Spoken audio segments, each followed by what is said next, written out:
Dictation will start in 5 seconds.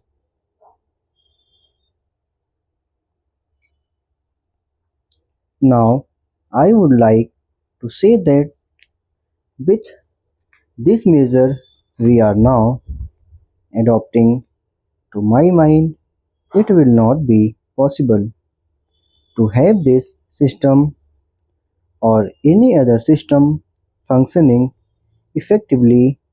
The number of clauses that we have included are so restrictive and rigid that it be not be possible for any system to function in this country. If at all it is able to function, it will be able to function with a lot of difficulties. It will be said afterwards that the industrial sector, particularly the private sector, has not been able to deliver the goods. I would like to warn the government that if anything happens in the future in which industrial production or production in the private sector has not gone up, it would be not because of any lack of efforts on the part of the private sector, but because of the measure that we are now adopting. I have mentioned several times how this particular bill is very restrictive and how it will hamper the normal growth of companies in this country. It is a pity that when we are on the threshold of the 10th five-year plan, such a measure should be passed in this House. I would like to make a few observations about the speeches of some of the honorable members here. Sri Ashok Mehta justifies the restriction on managing agents by saying that managing agents are no longer the main source of finance.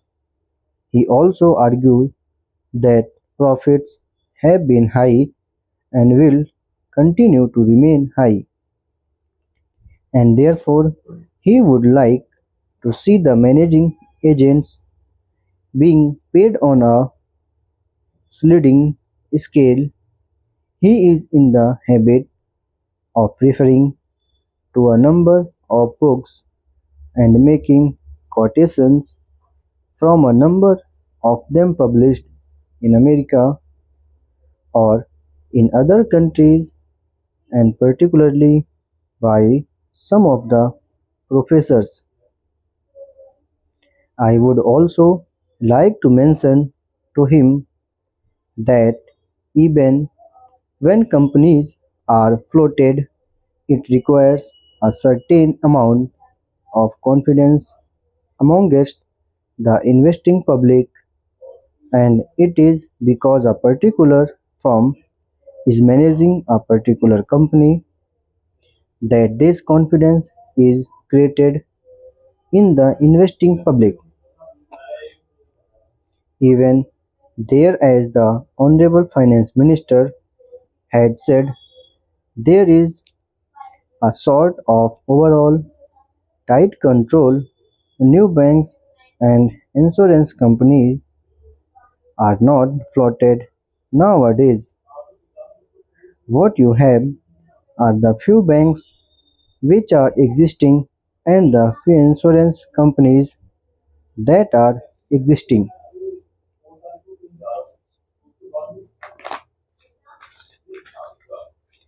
The other point is that the credit worthiness of the managing agency firm does count to a certain extent in getting credit from the banks and other financial institutions. Yesterday, it was mentioned by my honorable friend that the crux of the problem is the question of payment of remuneration to a particular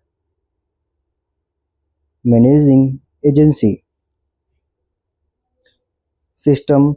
He said that in this bill, a definite encouragement has been given to the alternative type of management, namely the managing director or the manager, where an individual has been permitted to take 5%, while in the case of the managing agency, it has been permitted to take about 10%. I would like to point out to him that it is not merely the question of remuneration which will decide the alternative type of management. The remuneration is not a very important thing unless and until you allow a certain amount of flexibility or any other system to function. It will not be possible to evolve any other system to take the place of the managing agency system. In spite of so many shakeless, you may find that those few business houses which are carrying on now may have to carry on the present basis. You may not find many new people coming in the field. Several times it has been mentioned in this house why the business community has not prescribed for itself a code of conduct in this connection. I would like to point out that a degree or diploma is essential for the profession, and in case of violation of the code, sanction should be provided by it to prevent a person from practicing the profession.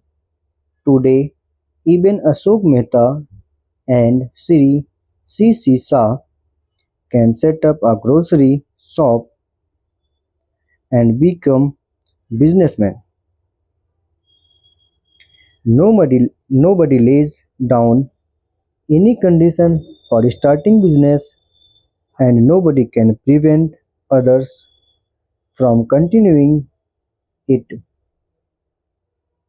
But I would like to point out that with regard to the code of conduct, there is a certain amount of ethics and there are certain standards and traditions on which business houses function. If a particular firm has not got proper ways of managing its business, you will find that that business house will find it difficult to function, and it would be difficult for it to command the confidence of the business community. It would be possible for it to function as effectively as a firm which has proper ways of managing its business, that it is sufficient as a code of conduct. It is not possible to prescribe a certain code of conduct in the manner it has been done for the profession in general. Thank you.